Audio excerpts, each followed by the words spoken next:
part of the Pedestrian and Bicycling Advisory Councils when this opportunity popped up, and not just me, but one of my colleagues was chosen to participate as well. He was a white guy, but he was a white guy without full-time work and two children under the age of 3, as well as a triathlete, which meant that he spent a lot of times on trails and on the roads as a cyclist. I had no car, and he shared a car with his wife, who worked. Both of us were becoming thoroughly sick of the councils because of the lack of either authority or action, and the sycophantic way that everyone was praising presenters for graphic design instead of considering how the trail and bike lane improvements would affect residential property values. I was already in East Austin in a predominantly migrant neighborhood, but my colleague had 2 small children, which I joked would make it easier to talk to other families.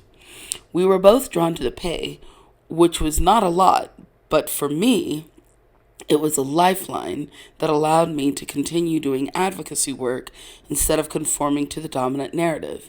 My life was already quite small, but I still needed income, and it was becoming increasingly clear that most people around me enjoyed my energy, but never felt compelled to return my efforts, even when I was clearly in distress.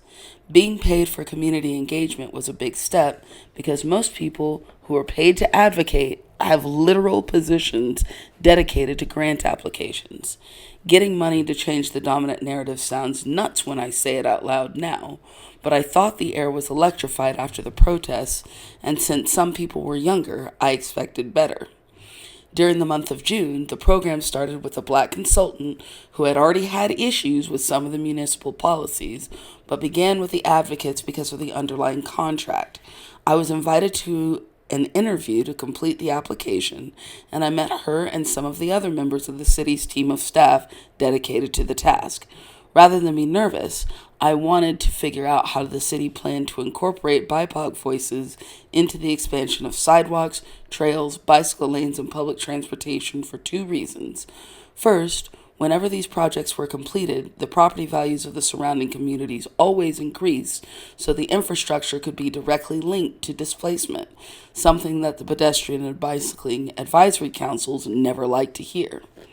Secondly, most of the time in the city minutes, whenever BIPOC constituents spoke to the municipal government, they were treated as if they were stupid.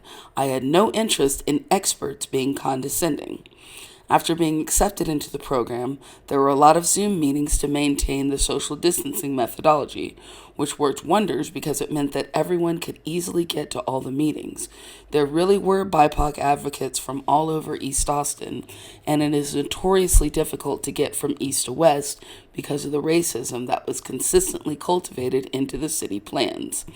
I had gotten into the 2000s for the sidewalk and bicycle timelines, and I had hoped to finish by the time the plan was in place, until I heard about the plans to expand I-35, which changed my research direction. My council colleague and I were annoyed at being labeled as community ambassadors, but we genuinely believed that everyone wanted to hear honest feedback about city policies. About halfway through July, the black consultant working on the project left the firm she was working with, and a new black consultant from New York took that position.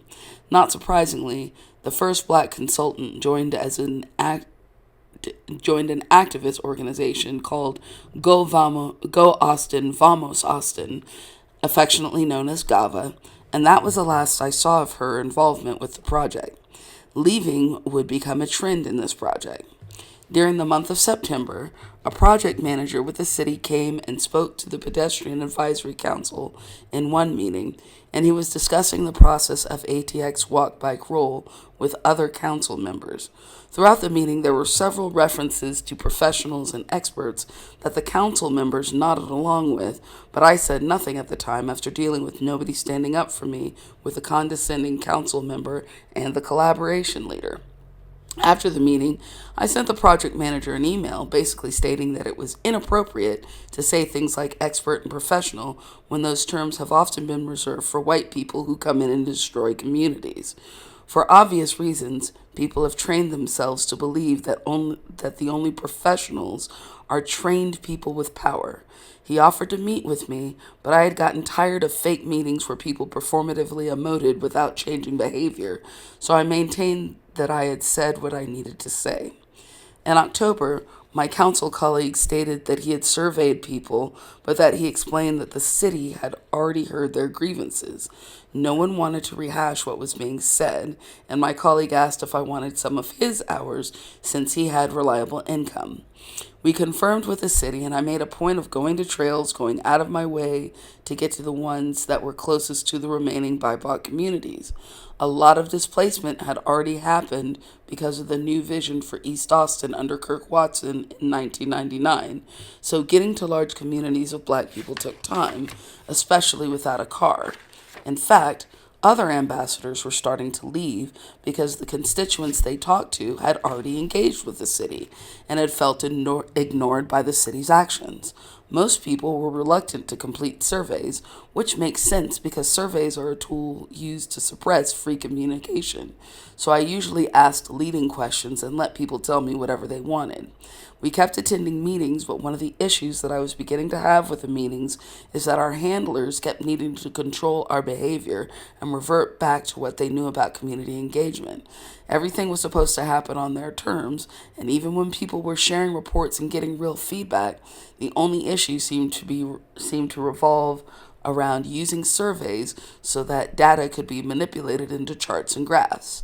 I tried to explain to them that human beings do not like being constrained when providing feedback about their home, but most of the higher ranking city staff were proving that they did not care about anything other than marginalized and distressed people sharing feelings, which would hopefully be centered around how much they loved pretty pictures of potential architecture. Just like with the pedestrian and bicycling advisory councils, nobody wanted to hear about how people were afraid of improvement because it generally meant niggers and Mexicans get out. White people want to live here now. In January 2022, I actively called the city out on the low pay it was giving its community consultants, especially when all of them were comfortable and worked full-time jobs, watching us struggle for entertainment. This is a common feature of calling in activists to work with governments. Regardless of how much time we work or how our perceived alliance with the city alienates us to our own communities, we are expected to have additional income that does not rely on any of the people contracting with us.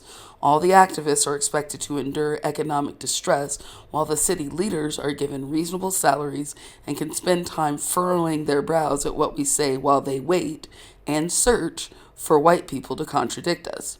For several professional consultants, there are high prices and exclusive contracts, and as someone who reviewed city minutes discussing contracts, I began to find the payments we received laughable.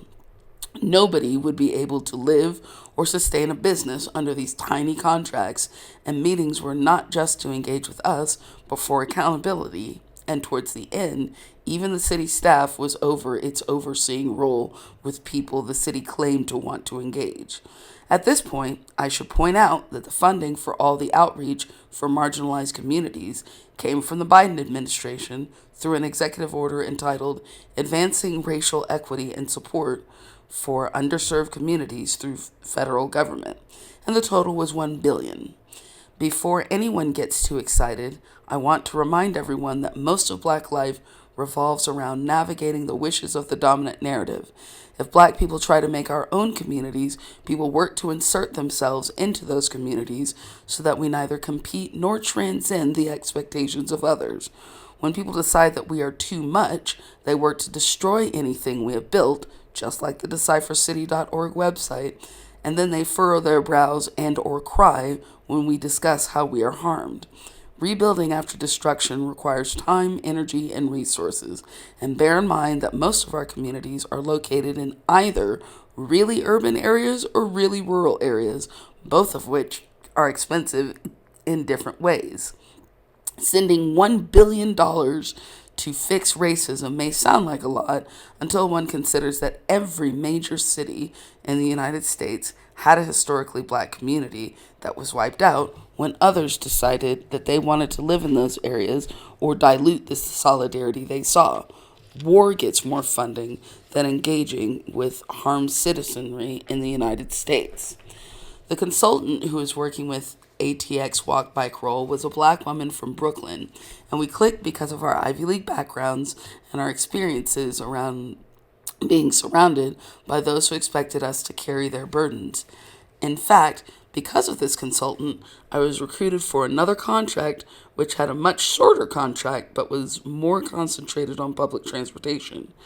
After basically yelling about not being paid enough, the consultant was very understanding because they lived in a nice apartment by themselves close to downtown.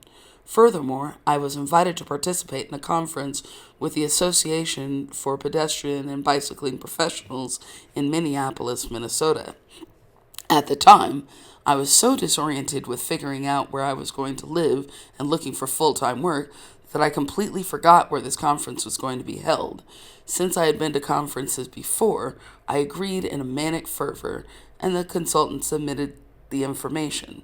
One of the places I was looking to live was a housing cooperative located along South Lamar, where I would have my own room and I would be relatively close to work.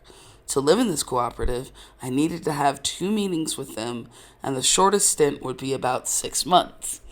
An old friend of mine had lived in a cooperative and met a future spouse there.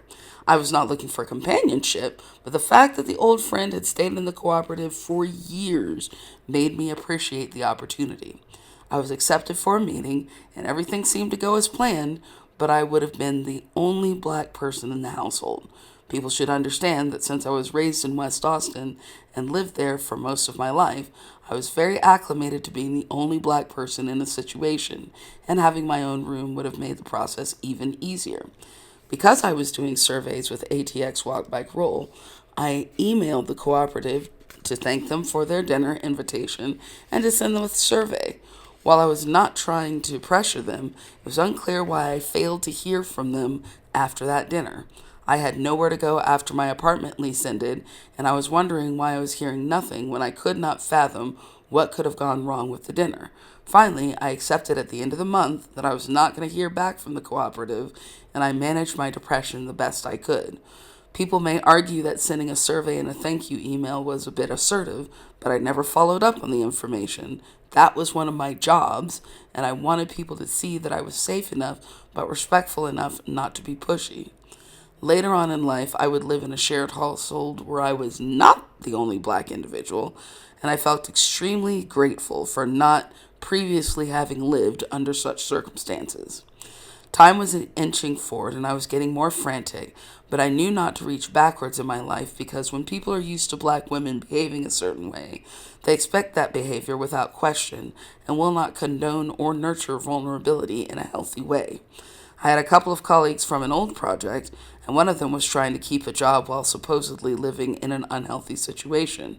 I suggested to the colleagues that I pool resources with the individual who was struggling to keep a well paid job, and we came up with a plan that would last at least until I was able to secure employment with the IRS, since nothing else had materialized. The colleagues agreed, but the individual would not have any income until being able to secure a company computer and set foot in the office, since the company no longer allowed the use of a personal computer. First, I got up very early and took the colleague to retrieve company property before heading back to my apartment and continuing to pack things up to move to storage. I had secured a room at an extended stay hotel that was downtown and that allowed me to keep working on my contracts while waiting to hear about a firm offer from the IRS. The individual had nowhere to place belongings, so I offered to help them open a storage unit in the same facility where I stored so that everything would be kept safe.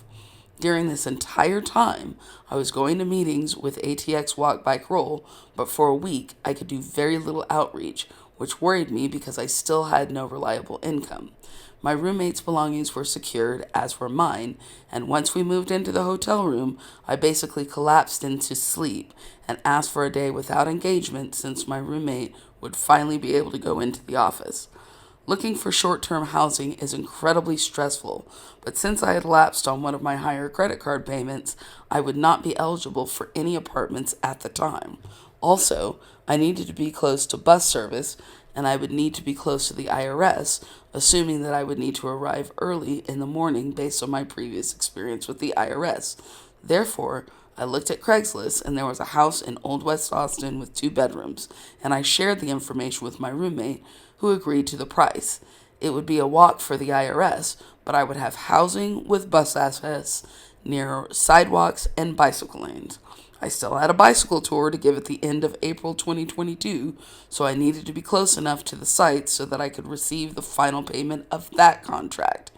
The landlord had been interested in hosting a cute dog, and I was lucky that my roommate owned an emotional support dog who liked other people but not other dogs. We all agreed to a tour the second day of the hotel stay. The house was older and only 1 bedroom, had a fabulous bed and air conditioning. I have camped, backpacked, done triathlons and marathons, and I would have less money than my roommate, so I immediately stated that the roommate could have the nice bedroom. Thanks to a generous ally, I secured the house with a deposit and a pet deposit, with the roommate promising to pay once a check was deposited.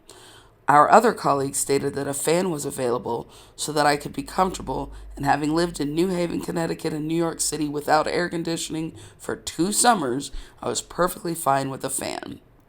The 3 of us moved, my roommate and me, to the house, and I finally collapsed in my room, completely exhausted. For a couple of days, the IRS acted as if it did not have my fingerprints, but fortunately everything was resolved, and all I had to do was wait for a little bit. I was finally able to have meetings for my contracts in my own space again, and during that time, I announced that I was looking for a place to live. One of my colleagues stated that they were looking for roommates, and we set a date for me to go and look at the property. During the rest of the week, I started going out again and doing outreach, and it felt really good to be able to talk to people from a safer perspective and to start doing my reports again. My roommate and I barely spoke because either they were at work or I was out doing outreach or in my room doing research. I felt like I would be okay for a little while and that I could transition to another level of normal. Before I got word that my mother was on her deathbed and I needed to go to the hospital and see her. The only person I told was a consultant who invited me to do the conference, and I spent a week in Houston seeing my mother for the last time before diving back into ATX walk bike roll and waiting for the IRS to contact me. April was an excessively trying month for me, but I was grateful when I finally got notification that I would be starting my full-time job in May with the IRS. I would finally have regular income and I would finish ATX walk bike roll without heavily struggling to feed myself and close my own door. Remember that both my roommate and I had only signed a temporary lease, and for me, that was because I had only searched for a place close to bus access that would allow me to commute to the IRS. The landlord had also discussed that a temporary lease was only available because renovation would be done on the house, which meant that our time could not be extended and we would be required to find different lodging. Fortunately, the ATX walk bike roll colleague had mentioned they were looking for roommates when I told the group that I was looking for long-term housing. On April 20th, I went to go check out the property, and it was huge, only a mile away from the IRS, meaning that I could walk without interference and was close to a grocery store. The price was $800 a month for 1 bedroom in a 4 bedroom house with 2 outbuildings, one of which could function as an office. Not only did I manage to avoid becoming unhoused, but I had secured income and found lodging at another location, which greatly helped my emotional equilibrium. Right before I started working at the IRS, I was invited to a panel at the University of Texas School of Architecture, and a senior was presenting a final project. Apparently, the project was part of an appeal to additional housing, and the way it was presented, I felt like it was a variation on what I now recognize as an Alexander Aravena piece that helped him win the Pritzker. The meetings with ATX Walk Bike Roll were great, but I was blindsided by the fact that the IRS wanted me to start working at nights. Previously, I had worked nights with another organization before, but I hated it because the hours were 10 p.m. to 6 a.m., which just translates to never getting any sleep. However, The hours I was given were 4 p.m. to 12:30 a.m. with training from 6 to 2:30 a.m. And to me, that was a late night, but not a complete time shift. Another issue with about working the night shift was that I realized that very little information had been gathered about pedestrianism at night, and that is an important distinction for folks without personal vehicles. When there are cities that make a lot of their money from advertising nightlife, there's almost no discussion about how service workers are going to safely make their commutes, although there is a lot of derision for people who cannot afford personal vehicles. I made a lot of reports on my nighttime commuting experience, walking a mile to get to the closest bus stop and walking a mile home from the stop closest to my temporary home. Unhoused people generally took over the areas where they would be shooed away during the day, so there were fewer people on the sidewalks, in the bike lanes, and on the buses. One of the most memorable moments was seeing a Whole Foods baker taking an Uber at 3 a.m., and my first thought was that bakers made very little money. How was this individual supposed to afford regular Ubers?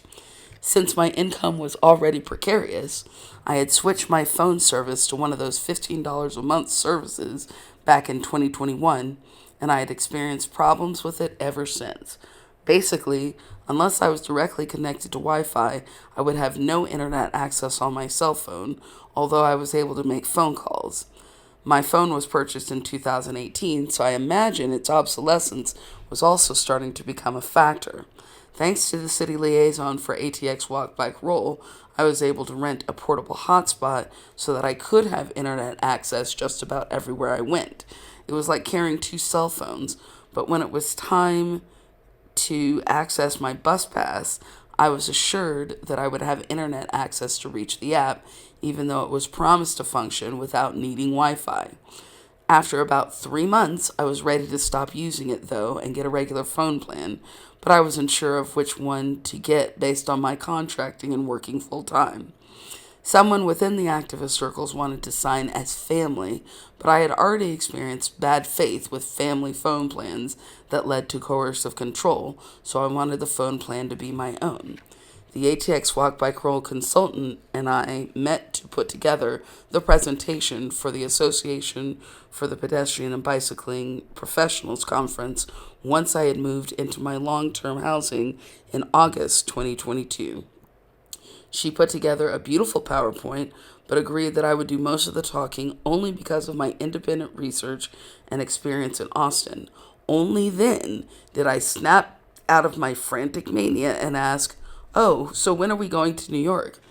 She was confused and answered, "The conference is in Minneapolis and we'll be flying out on Sunday since the activities start on Monday." My jaw dropped because I had never been part of the George Floyd protests, and I had been doing engagement for years, but I never in a million years thought that I would personally get to see the site that had catalyzed racial justice in the United States in 2020. I was super excited, especially since I had just enough vacation time at the IRS to avoid a dip in income, and I was only going to have to recalibrate my sleep for a couple of days. Both of us met up for the conference to fly very early, and ironically, both of us had only gotten about a couple of hours of sleep. For me, that made sense because once someone has a completely different sleep schedule, it is difficult to acclimate to sleeping at any other time. We landed, and our first impression of Minneapolis was that it was so comfortable to be outside. And despite getting almost no sleep, the first thing we did was drop our stuff in our hotel room and take a walk. There was a Somalian community nearby, and if we had more time, we would have explored the community more because both of us worked in advocacy. We walked by a nearby new university and a little train similar to trains in Austin, Houston, and other areas that pretended nobody needed to get anywhere other than by car. The area was beautiful and the weather was so nice that we had to remind ourselves that we had come for work, and we ate whatever was closest to the hotel and passed out for the night. The next day, the conference was in full swing, and there were so many interesting people who were activists, consultants, and municipal employees. One attendant was from Medellin, Colombia, and everyone was thrilled because the mayor of Medellin was famous for installing elevated bus stops and one of the most popular international bike paths. However, one thing I noticed about all of the attendees was that people were tired, especially because of the friction between people with cars and those of us who were trying to make it more comfortable to stop owning personal vehicles due to climate change. It was not just so many people wanted to stay tethered to their cars, but that bike lanes and sidewalks raised property values and people were afraid of being displaced. At one of the networking events, I met some people from Tucson, Arizona. We all agreed to meet later to discuss improvement mitigation in Tucson at a later date. For the first time, I felt like people were being honest about how infrastructure affected the racial composition of communities at a conference that was largely focused on infrastructure instead of race. When the consultant and I got to present, we gave our information and perspectives, but to my delight, it was more of a discussion than a lecture. The consultant offered invaluable insight about her experience working with different government entities as a planning consultant, and I was able to add historical insight as well as my experience in advocacy. Other participants from other cities shared their disappointment in how municipalities seem to keep expanding suburbs without expanding pedestrian or bicycling infrastructure. Someone gave a federal guideline that stated the right to be paid for community engagement, and other people in the audience took note. All in all, it was the first conference I had been to in 3 years, and I was grateful to have gone, but I also realized that spending a lot of money to be validated or vindicated was money that could go elsewhere. The real joy was being able to see how people transformed the site of the murder of George Floyd. It disgusts me that beneficiaries of the dominant narrative are saying that a criminal got what he deserved, but then again, comfortable people need to believe their delusions lest they learn the sources of their comfort. Art was all over the place, involving various mediums and expressed in numerous locations near the site, as well as the site itself. People planted various community gardens with food to recreate the concept of a freedom colony, and a community closet had been opened, and the different residents were offering personal tours of the area. However, what I noticed was a lack of Wi-Fi in the community, as well as places where people could be employed at a living wage. This reminded me that even when given the opportunity, Black people do the best we can to improve the mess we have been given, right before the dominant narrative makes an excuse to take it away from us. The consultant was extremely considerate with my need to get back to work after this conference, but it meant that our return flights were separate. Going back to Texas after that experience was rough because I had to recalibrate my sleep from nights to days again, and that mainly meant sleeping in airports. This task is difficult at best, but after being hyped up on community engagement and active transportation, it was even more difficult. I went from getting up at around 4 a.m. to sleeping on a 2.5 hour flight, sleeping for an hour in the airport, then sleeping on another hour flight to Austin. Fortunately, I was able to take the bus directly from the airport to work, and then I walked home with 2 large backpacks at 2 a.m. after working an 8-hour shift. Consider that even though I had been offered a chance to consult with another city, there was no money discussed, even though I came as a community member, not a certified professional. This is the life of an advocate where, yes, we are more than happy to share our experiences with others, but we are generally sent back to those circumstances and expected to adjust. There was another conference that took place in Austin called Think Bike, and Austin was supposed to receive visitors from the Mecca of cycling, the Netherlands. I agreed to go despite being unpaid because 1, I had been supported to go to a site I never thought I would see, and 2, I was no longer in dire financial straits. From the moment I arrived, there was a vapid air of being proud of the capacity to ride bicycles, and I only wish we had discussed more about how climate change would affect people's confidence in riding under constant construction. I had actually walked 1.2 miles in the heat every day when I lived downtown, and I had to carry an additional shirt because I was drenched with sweat by the time I got to my full-time job. Most of the people at this conference owned vehicles because it is miserable to walk in the heat during the summer. which was exactly the time that I was accustomed to walking in the downtown area where there was little shade. Riding a bicycle would have been even more difficult because downtown drivers hate poor people and do everything they can to make our lives stressful. When I was in my 20s, I remember thinking highly of wanting to live in dense spaces before I learned what they cost. Once I learned the price, I stopped being impressed with people who had run away from the cities to live apart of those they considered beneath them. Most of the people who lived in the cities took bicycles and public transportation, while everyone else worshiped their cars and the capacity to live in single family homes. Only now that driving was becoming both less trendy and environmentally destructive did all the selfish people finally recognize that they should use different methods of transportation. Imagine being a grown adult who had run away from cycling, walking, and public transportation to drive a car away from it all, and then being proud of the capacity to ride a bicycle. I wondered what these people thought they were in Austin to teach, because people did not lack an understanding of how to drive less, but the political will. The vapid smiles continued as the Dutch visitors discussed their experience with people wanting highways and how they were able to push back in their government roles. The city also discussed how it had built and developed several bike paths and created a more bike-friendly city. None of these officials discussed how bike paths raised the cost of living because they were popular, serving as a tool of displacement. Likewise, the Dutch failed to discuss how they had been drawn to highways based on the model from the United States emulating segregation.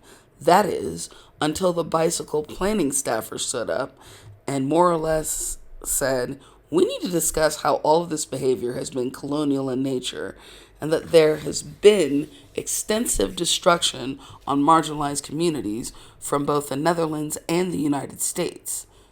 Finally, this became a more honest meeting, and all the vapid smiles were wiped off everyone else's faces, and people became more thoughtful rather than patting themselves on the back for riding bicycles. Part of the conference involved riding bicycles, which was completely appropriate, and I rode an electric bicycle for the first and hopefully last time. While riding, I met the city staffer who was hired instead of myself in 2018 and a city official from Utrecht. Our conversations were interesting enough, but since I was there as a pet from ATX Walk Bike Roll Brigade, I realized why it was so difficult to engage people on the concept of racial inequality and active mobility. First, people who felt proud of themselves for having a good idea will never consider whether their inspiration hurts anyone else. I call this the white boy with a dream syndrome. Secondly, around the world, people were praising those who learned the false United States history for embracing something new. Most Dutch people lived in segregated communities, which was confirmed when I spent time there in 2024, and they think nothing of the division that their culture encourages, regardless of the joy of cycling. One must never forget that it was the Dutch East India Company, long before the British took over the seas. When the conference returned to City Hall, we were directed to go into breakout sessions, and I went to one where they were discussing more of the scientific aspects of transportation. Someone put the formula for kinetic energy up on the screen, and that one time, yes, I was proud of understanding something I had not studied for over 20 years. However, the city bicycle planner found me and directed me to the room I was supposed to be in for my role as a community ambassador. The first thing I noticed was that someone I had known from the Pedestrian Advisory Council was there, and he was already proud of himself for being in the room. During the discussion, there was a lot of patting oneself on the back for being pro-cycling, but the city bicycle planner said point blank, if building all these paths and infrastructure raises the cost of living, then we need to be honest about who we are building these for. The Dutch visitors were finally catching on to the fact that, no, thinking bike was not only about gleefully exercising on the way to work, but everyone who needed to live in a community. At some point, people began talking about how we all needed to build more housing, and I interrupted saying, look, development tends to destroy marginalized communities, and most developers are racist. They do not care about anything but getting the most money for their projects. Therefore, no one needs more construction. We need to lower the cost of housing that already exists and stop incentivizing people to keep vacant properties. I tell you that there is nothing on this earth that will create a fake emotional event like telling beneficiaries and sycophants of the dominant narrative that their ideas are wrong and that there is proof. One individual was so in his feelings, whining about how his friends were not racist and they cared about everyone. And I visibly rolled my eyes because that is what beneficiaries do to avoid accountability. Everything becomes about their feelings. I said nothing to this because when people start performing, they stop being legitimate individuals with whom effective discussion can be had.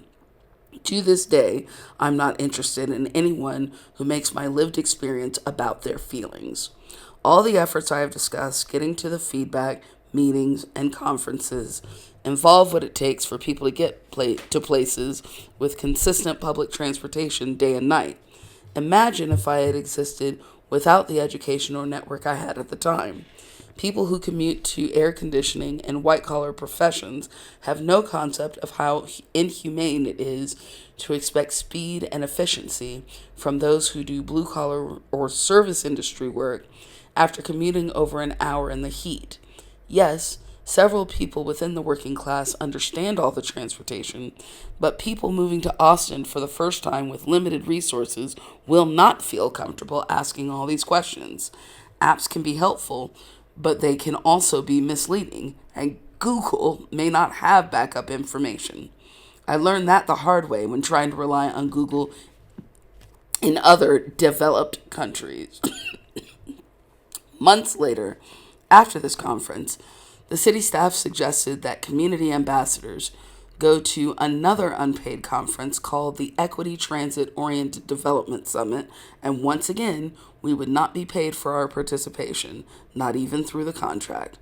I was working full-time in contracting, so that would not be a problem for me, but I noticed that people were more than happy to parade us around for attention while never compensating us for time that they were paid for without question.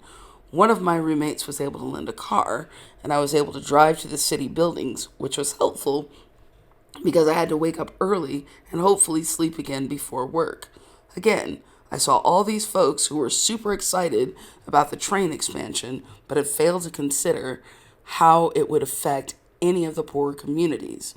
The more I participated in events like this, the more I realized that people wanted to pretend that there were no problems, which meant they had nothing to do but keep supporting the status quo, while people like me were forced to navigate the different levels of distress. However, another advocate participating, also a black woman, said the same thing I had heard at the historic preservation meeting. Racism will only be over when white people decide that it should be over. There's nothing that anyone else can do to solve that problem. After moving us around to have fake discussions, once again the city asked what it could do to address the issues.